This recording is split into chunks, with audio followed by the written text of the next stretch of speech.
There, we're going to talk about some more things that I wish I had learned when I was in Sunday school. Okay, in Genesis chapter 12, okay. Fred, can we bring the house lights down just a little bit so we can see these pictures better? Thank you. In Genesis chapter 12, God tells Abraham to go to the land where I will show you. And he doesn't tell him where it is. It's just Abraham used to live over in what's now Iran or Iraq, and then he has moved to Syria, and God says, you're going to move again, and I'm going to show you where to go. Start going. So Abraham and his wife Sarah take off, and they go. They bring their nephew Lot with them. Abraham is 75 years old. Sarah is 65, and they just take off, and they go to this place that they are trusting God is going to show them. They have no children.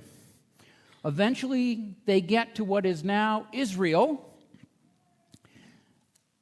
what is now the nation of Israel, and in Genesis chapter 15, God promises them a son. He promises them that they are going to have descendants as numerous as the stars in the sky. He promises them that Abraham's children are going to have possession of the land. He also tells them that after a while his descendants are going to be slaves in another land, but that then they will get to come back to the land that he is giving them. So Abraham and Sarah have a son named Isaac. Here he is as a young man, Abraham as an old man. Sarah, according to Genesis chapter 1, Sarah is 90 when they have this child. I can't imagine wanting to have a child at 40, let alone at 90 or 100. This baffles me. This baffles me. But then in Genesis chapter 22, and this is this picture that we're seeing here, God actually tells Abraham to go up onto the mountain and to sacrifice his son Isaac back to God. So they go up onto the mountain, they make an altar.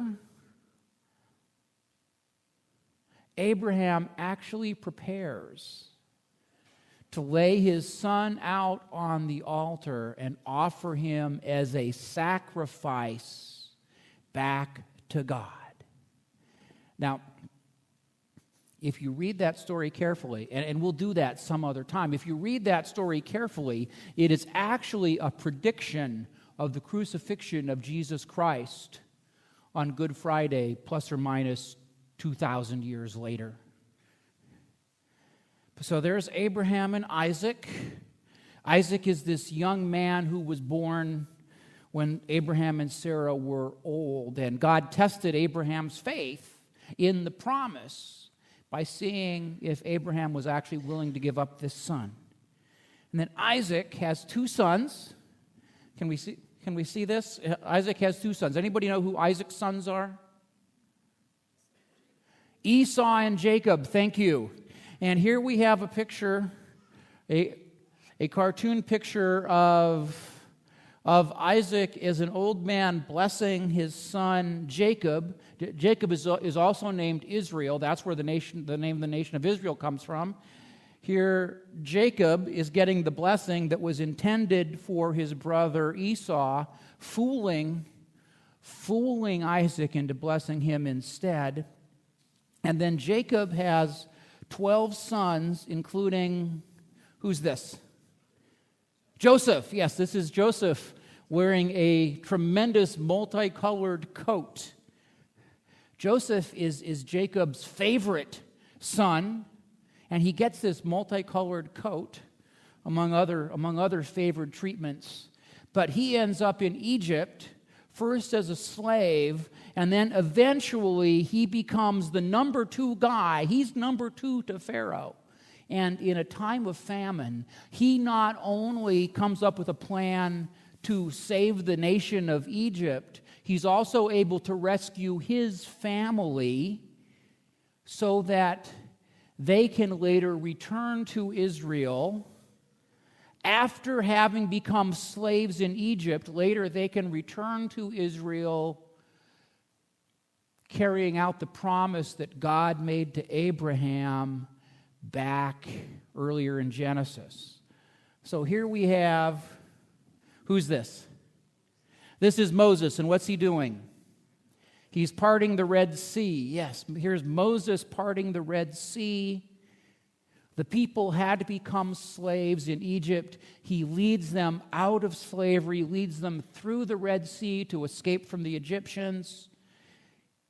He eventually gets them back to the promised land. He doesn't get to go in, but Joshua does.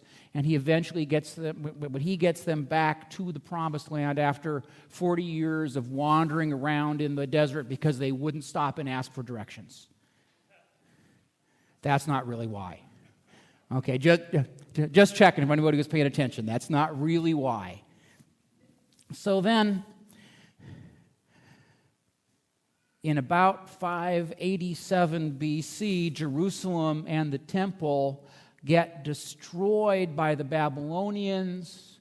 The people of Israel enter into this time that is sometimes called the Babylonian captivity, where their leaders are taken away as slaves again to Babylon.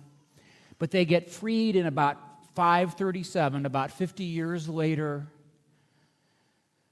when Persia conquers Babylon and they're allowed to go back to Israel.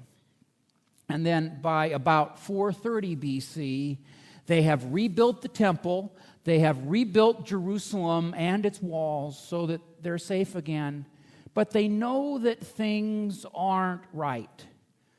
So in this time period, after the return from Babylon, we get prophecies like this one in Malachi, where God promises not just to send a messenger to prepare the way, but the Lord actually promises that he will return to the temple.